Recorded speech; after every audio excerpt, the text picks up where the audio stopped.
What does naturally alternative even mean? So a recent social media trend that was predominantly taking place over on TikTok was people giving tips, tricks, and advice on how to look naturally alt, a phrase which in itself is a bit of a paradox. In these videos, predominantly good-looking, slim, white women come onto the camera to give tips about how you can look more alternative on a day-to-day basis, even if you're not necessarily dressing to the nines in alternative fashion or doing a heavy face of makeup. And these tips most often include dyeing your hair a darker, more edgy color, and also rocking a more alternative hairstyle, having visible facial piercings, as well as potentially having tattoos if you're old enough, and also building up a day-to-day wardrobe of easy to style and distressed clothing. And sure, theoretically, these items and tips do help with a more stereotypical, edgy, alternative look. But the thing is, nobody, literally nobody, looks naturally alternative. Sure, when I wake up in the morning, even without any makeup on or my favorite clothes, no one's probably going to confuse me for a girl that buys the latest Lululemon clothing. I would definitely say that I was alternative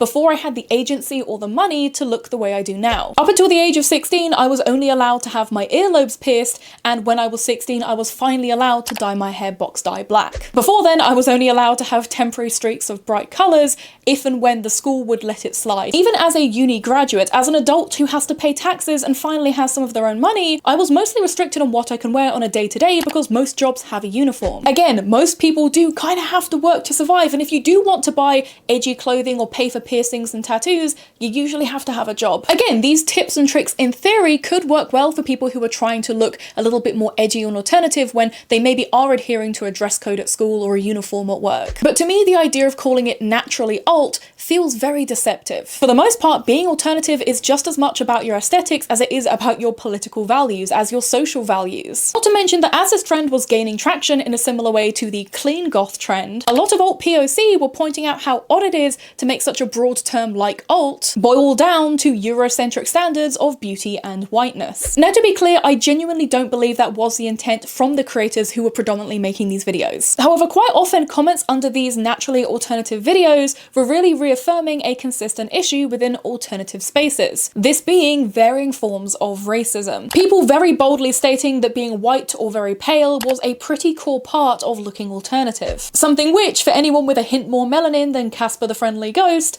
can only be achieved with heavy makeup. The same can be said for things like a straight defined nose. Having a straight defined nose that looks alternative is something that you can only attain naturally if you're lucky, or you have to pay out a lot of money to buy. It's really not that unreasonable that POC often feel on edge or excluded from trends like this, because sadly racism in alternative spaces is fairly commonplace despite the fact that it really shouldn't be.